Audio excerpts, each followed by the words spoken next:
Hello there. Welcome to Lena's Lane. In this episode of Case Files, I'll be sharing with you the sad case of Cicely Bolden. So make sure you stay tuned for more.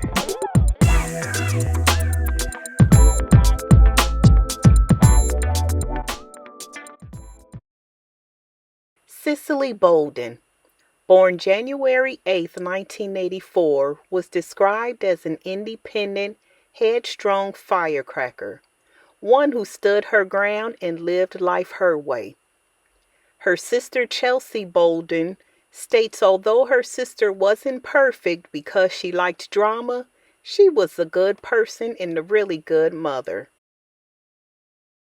Cicely resided in Dallas, Texas, where she attended James Madison High School.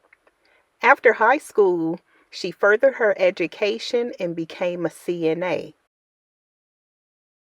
However, she had a passion for styling hair and desired to open her own hair salon one day. She generated multiple streams of income for her household by braiding hair on the side and selling snacks out of her home, therefore being known as the candy lady in the neighborhood, per reports. However, she had a passion for styling hair and desired to open her own hair salon one day, per reports. Cicely had two children. Her daughter she gave birth to when she was 19 years old, and son when she was 22 by Jeff Busby. Jeff and Cicely dated for about 2 years before their relationship dissolved, but they remained good friends. Sometime after her relationship with Jeff, Cicely started dating a man by the name of Michael Walker. Per Cicely's brother Benjamin Bolden in his Facebook post, Michael infected Cicely with HIV during their relationship. Furthermore, some of Cicely's posts confirming she was battling a painful illness a year or so prior to the incident. Needless to say, the relationship between Michael and Cicely ended. August 2012, in an online chat room, 28-year-old Cicely met 36-year-old Larry Dunn, who was a father of two furniture mover in the Dallas area. Unbeknownst to Cicely, he was also married, information he never shared with her.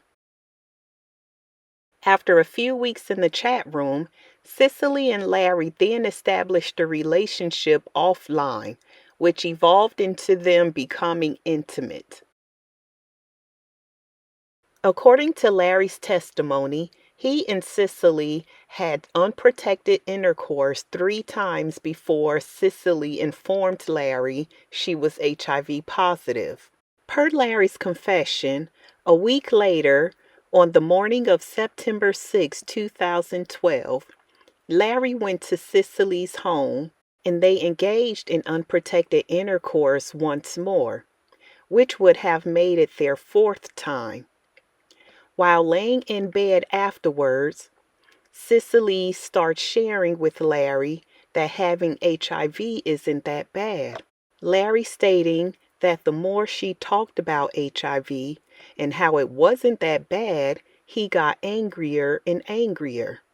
According to Larry's testimony, Cicely laid in bed while he went to the kitchen, grabbed a steak knife, got back into the bed, plunged the knife into Cicely's neck, killing her.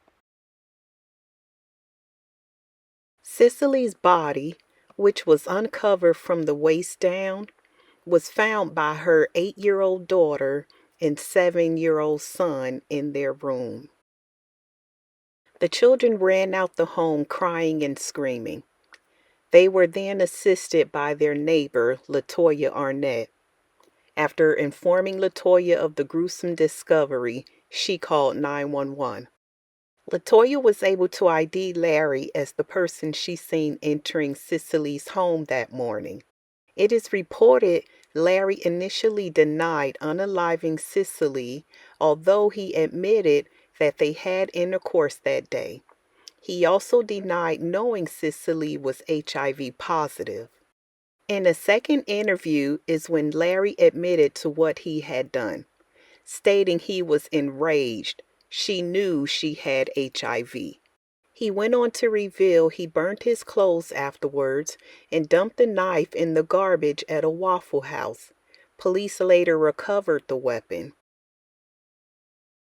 In a police interrogation room, Larry is quoted saying, "I wanted to make her pay. In my mind, I'm already dead. She killed me, so I killed her." November 5th, 2013, Larry Dunn was sentenced to 40 years in prison for the death of Cicely Bolden. Per the Dallas Observer, more than a year after the pair had intercourse, Larry still hasn't been diagnosed with HIV. His lawyer states he is still undergoing tests. According to the Center for Disease Control and Prevention, most people develop a detectable amount of HIV antibodies between 2 and 8 weeks of exposure. As for Cicely's 2 children, they reside with separate relatives.